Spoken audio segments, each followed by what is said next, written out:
going, everybody? Hopefully we're all enjoying our Saturday.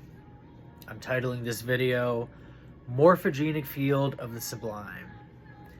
With Uranus sextile Saturn, we're going to be finding that relationships, while potentially experiencing unexpected twists and turns, ultimately lead to increased self-sufficiency and personal growth. With Neptune sextile Uranus, we got a transit that can be a time of heightened psychic awareness and a deeper interest in spiritual or esoteric topics. Sorry, guys. We got the Neptune conjunct Saturn, representing partnerships and relationships.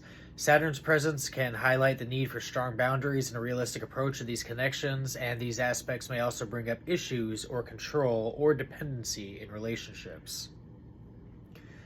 With Pluto sextile Neptune, we have a natural inclination towards the metaphysics. People that have this heavy in their charts or experience these energies might be drawn to metaphysical studies and practices, seeking to understand the deeper mysteries of life in the universe. With the Pluto sextile Saturn, this placement can lead to a tendency to attract intense or transformative relationships, a need for deep emotional connection and intimacy, but also with the underlying fear of betrayal, loss of control. We'll have a tendency to project personal issues onto partners, requiring conscious self-awareness. So, with law of sustainability, if we're not internalizing what we're externalizing, the output will not match the input, and the output always needs to equate the input. It's got to be an equal balance. We'll have a potential for power struggles or manipulation within relationships. A potential for long-term committed relationships built on a solid foundation, but only after navigating some challenges. With Pluto conjunct Venus, we'll have obsessive tendencies. Now, Pluto's influence can create a tendency towards obsessive thoughts, behaviors related to love, relationships, potentially manifesting as possessiveness or jealousy, stalking people, harassing people, obsessing about their lives, even though we don't actually have any comprehension or understanding of their exact intrinsic nature and or understanding of the world around them. We have transformative home environment. Individuals are going to experience significant changes and upheavals within the home environment, such as moving, remodeling, dealing with family crisis. So we might find damage incoming, evictions, losing our homes, fires, just random, obscure instances of turmoil, if you will. With Chiron conjuncts the moon, Mars, we've got this naturally indicating a deep association with the sacred warrior archetype. Mars is the activation of the animus, which is the male aggressive. I've got a couple things as far as numbers go. Today I'm going to do it in terms of conjunction representing a single digit, opposition representing a 2-digit, trine representing a 3, and square representing a 4. With Saturn conjunct, we're going to have the first house in flux. This is going to be shifting identity and self-expression. The first house governs your identity, personality, outward presentation. When it's in flux, your understanding of yourself and how you express your individuality might be undergoing transformations. This could be a time of questioning your values, exploring new facets of your personality, or consciously redefining who you are and how you wish to be perceived. We have adapting to change in your approach to life, with the first house also indicating your instinctive way of approaching new situations and interacting with the world. It's going to be a period of flux that involves adapting to new circumstances, shifting your general outlook, or discovering different ways to assert yourself and take initiative. We have potential physical or appearance-related change, Since the first house relates to physical body and appearance, a time in flux could manifest as changes in your physical health, energy levels, personal style, or even how you physically present yourself to other people. With influence of transits and progressions, we've got this listed as a major astrological transit or progression affecting the ascendant. Planets with the first house can trigger these periods of flux. For example, a transit of Uranus, the planet of change and innovation, through your first house could spark a sudden urge to express your individuality in the most unconventional of ways. We have opportunities for personal growth. While change can sometimes be challenging, a first house in flux ultimately offers a significant opportunity for personal growth and self-discovery. It encourages you to explore your inner self, align your outer expression with your authentic nature, and cultivate greater self-awareness. With the opposition in eighth house, in astrology, the eighth house is often referred to as the house of transformation or the house of sex, death, and regeneration. When the eighth house is described as being in flux, it suggests that these themes are actively manifesting as periods of intense change, upheaval, or uncertainty in an individual's life. This can be a challenging but ultimately transformative time for those experiencing it. So, as far as sex for women, you're not going to be able to get wet. You might develop funky smells. You might smell like you're dying. You might get an STD. For men, it just won't work all the way around.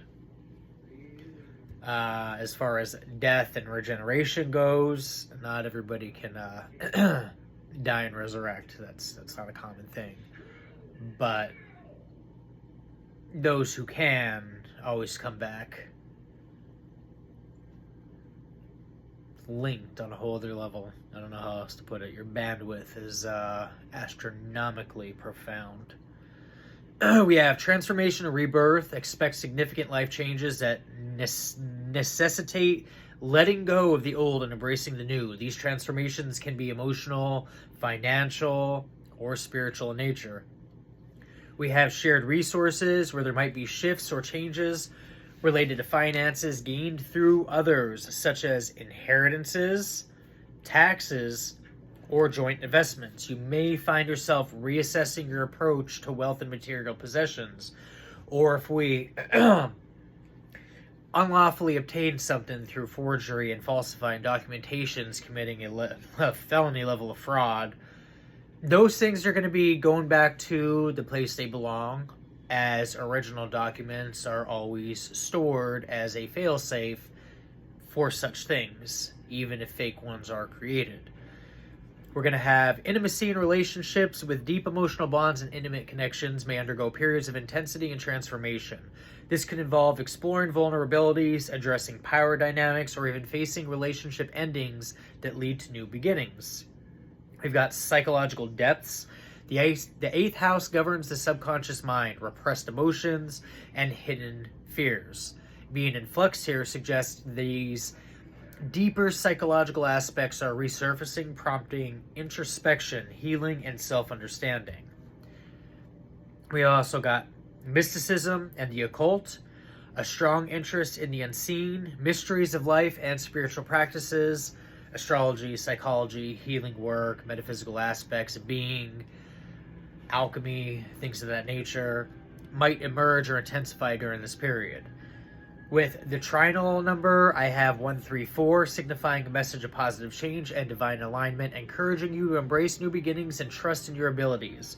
It suggests that the universe is working in your favor, and by staying patient and focused, you can experience transformative growth and positive shifts. With the square, I got number 8910. In the context of angel numbers, suggesting a message of new beginnings, abundance, and spiritual growth, urging you to embrace change and trust your intuition as you move forward. But with it being squared on the karmic aspect, it ain't going to be pretty at all. We have the same stellium, Aries, suggesting a period in Aries, Saturn, Neptune, Chiron, suggesting a period of significant change and growth, particularly related to self-assertion, identity, and the integration of spiritual insights into your practical life. It's a time to confront limiting beliefs, redefining self-image, and find a balance between intuition and action. The global impact of this transit will be felt in the digital sphere, with potential advancements and challenges related to online identities and technology. So there's going to be a massive shift in terms of people hacking and weaponizing AI against human beings, violating civil rights, constitutional rights, human rights, state, federal rights, laws. It's going to be a total overhaul in policies and laws pertaining to these and how we utilize these tools that are meant for progression, not digression.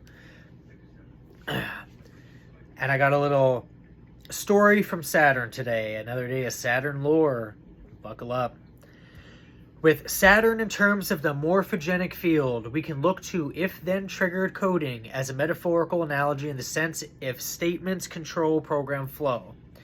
If statements, being divine order, of course, and program flow being our autonomous perception architecture in which we craft our uniquely perceived reality, where specific blocks of code executed if a given condition is absolute or true, whereas specific blocks would be karmic tests, lessons, FAFO type scenarios and situations, whereas God and the devil might bet the field, essentially, making life a roulette bet of powers that be, such as a condition of one player eliminating another player would trigger a power dynamic or network expansion, creating a control flow of theoretical telepathic integration.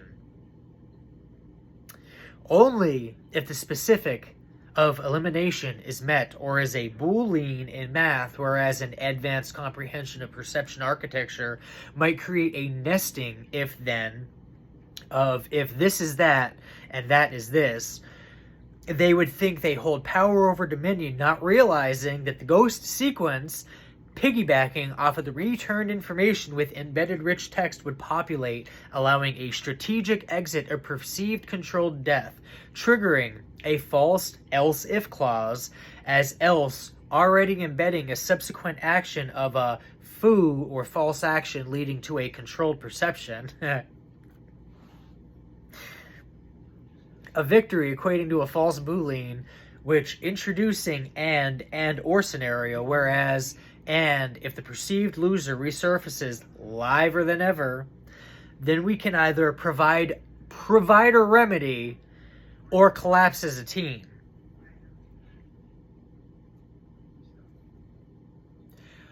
I can't imagine people would want to do that. That'd be pretty stupid.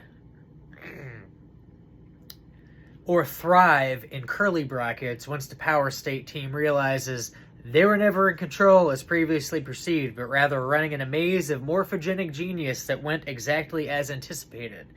As a past influence once stated, there's a method to the madness, which only then we realize if we do not provide remedy and change course or scapegoat, then we can negotiate a term of contracts. Otherwise, destiny is going to play out in this one.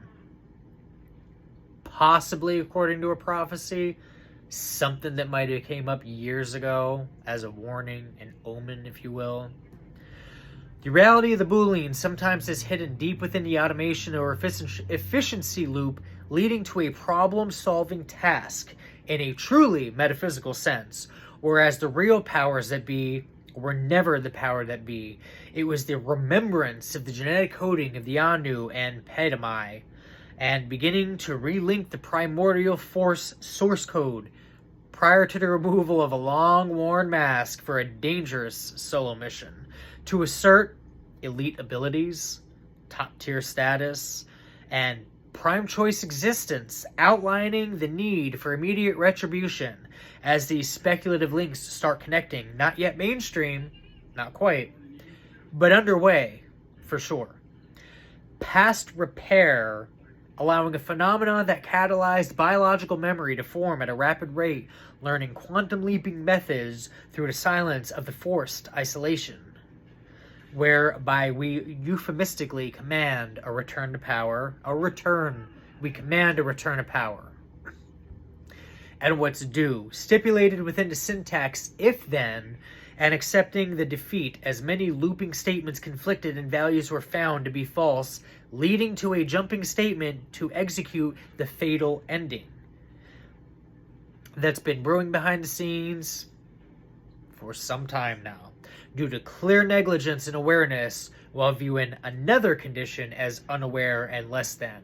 Despite the condition's natural draw to special relativity and quantum mechanics allowing a carbon footprint to generate, almost intentionally, to begin network reconnaissance following the 3Ds of counterintelligence. Detect, which we can detect a problem, i.e. a group which foundationally is held up by back-end deals, blackmail, and fraud.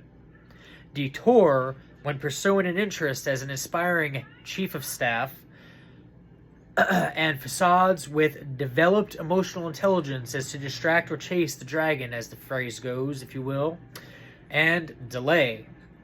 Feed the machine just enough to allow the perceived grip and control of the scenarios while strategically planning your chaotic yet organized exit to allow evidence of pattern behavior to surface within said problem or fraud to surface as comfort and ego go hand in hand. When we see ourselves powerful numbers versus one, solo, only provoking investigations as to essentially single-handedly take down a ring to show power is silent, calculated, and strategic, not loud, not egotistical, and it's certainly never a comfortable situation. If all of this were to launch a nested sequence, and I imagine Saturn at some point would be blowing through walls, doors, probably ceilings, especially when we had time to correct something in form of remedy and woke up and chose violence instead. But I guess that's when some are primitive, truly, way behind their perceived view of self, and others chose a level of intellectual sparring not even perceived achievable. This level of singularity and formative adjustment would not be a threat, but rather a worthy ally, mind and initiate into the invisible world of mastery outside the civilian barrier, elevating one overnight to a top-tier diamond. This is a precipice one needs carefully considered, as it is inevitable.